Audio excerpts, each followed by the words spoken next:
গাজার নতুন বিমান হামলায় 21 জন নিহত। ইউক্রেন রাশিয়ার নতুন গ্রাম দখল করার দাবি। যুক্তরাষ্ট্রের ট্রাম্পের দাবি সংঘাত থামানো হয়েছে। পাকিস্তান ভারত সীমান্তে উত্তেজনা অব্যাহত। মিয়ানমারের সংঘাত তীব্র, আকাশ সীমান্তে আতঙ্ক। মধ্যপ্রাচ্য আন্তর্জাতিক সংঘাত ও আলোচনার অবস্থা। এতক্ষণ শুনছিলেন আন্তর্জাতিক সংবাদ শিরোনাম, এবার বিস্তারিত। গাজার আকাশে আবারও কালো মেঘ। ইসরায়েলি বিমান হামলায় 21 জন নিহত, আরও কয়েক ডজন আহত হওয়ার খবর পাওয়া গেছে। অসংখ্য পরিবার এখনও শূন্যস্থান অবস্থা। হামাস এবং ইসরায়েল একে অপরের যুদ্ধবিরতি লঙ্ঘনের অভিযোগ করছেন। জিম্মি মুক্তি, শান্তি আলোচনা এখন অনিশ্চিত। এখনকার মানুষ শুধু অপেক্ষা করছে ভয় আর অন্ধকার ও অনিশ্চয়তার মাঝে। রাশিয়া ইউক্রেনের নতুন গ্রাম দখল করার দাবি। পূর্ব ইউক্রেন যুদ্ধের ছায়া ক্রমাগত গাঢ় হচ্ছে। রাশিয়া দাবি করছে 3টি নতুন গ্রাম দখল করেছে। জেনেভার যুক্তরাষ্ট্রে খসড়া পরিকল্পনা নিয়ে চলছে আলোচনা। কিয়েভ বলছে কিছু শর্তে পরিকল্পনা সংশোধন করতে হবে। রাজনীতি ও যুদ্ধের কূটনৈতিক সবাই মানুষের জীবনের উপর প্রভাব ফেলেছে।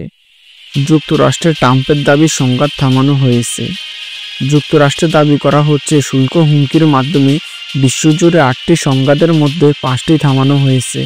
প্রাক্তন প্রেসিডেন্ট ডোনাল্ড ট্রাম্প বলছেন তিনি বিশ্বকে ঝুঁকি থেকে রক্ষা করেছেন, কিন্তু বাস্তবে শান্তি কতটা এসেছে তা এখনও প্রশ্নবিদ্ধ রয়েই গেল। পাকিস্তান ভারত সীমান্তে উত্তেজনা অব্যাহত। দক্ষিণ এশিয়ার সীমান্তে উত্তেজনা অব্যাহত। পাকিস্তান প্রতিরক্ষা মন্ত্রী সতর্ক করেছেন ভারতের সঙ্গে নতুন করে যুদ্ধের আশঙ্কা রয়েছে এখনও। প্রক্সি সংঘাত চলমান, প্রতিদিনের মুহূর্তে এখনও ঝুঁকিপূর্ণ বলে মনে করছেন তিনি। মিয়ানমার সংঘাতে তীব্র, সীমান্তে আতঙ্ক। মিয়ানমারের দুই বাহিনীর সংঘাতে ক্রমেই তীব্র হচ্ছে, সীমান্তবর্তী গ্রামগুলোর আতঙ্ক বিরাজ করছে। আহত বহু মানুষ বাংলাদেশের চিকিৎসা আশ্রয় ছুটছে। মানবিক সংকট গভীর হচ্ছে, প্রত্যেক দিনই বাড়ছে ঝুঁকিতে। মধ্যপ্রাচ্য আন্তর্জাতিক সংঘাত ও আলোচনার অবস্থা। ইরানের মধ্যে মধ্যপ্রাচ্যের বিভিন্ন অঞ্চলে সংঘাত নিয়ে আন্তর্জাতিক আলোচনা চলছে, কিন্তু আলোচনার বাইরে যাওয়া আছে তাদের জীবনের প্রতিটা ঝুঁকির মধ্যে রয়ে গেছে। আন্তর্জাতিক চাপ, মানবিক সংকট সব মিলিয়ে এই আলোচনা অশান্তি দীর্ঘ হতে যাচ্ছে। বিশ্ব আজও যুদ্ধের অশান্তিতে ভাসছে। গাজা থেকে ইউক্রেন, পাকিস্তান ভারত সীমান্ত এবং মিয়ানমারের মতো শরণার্থী শিবিরে সবখানের জীবন এখন বিপন্ন।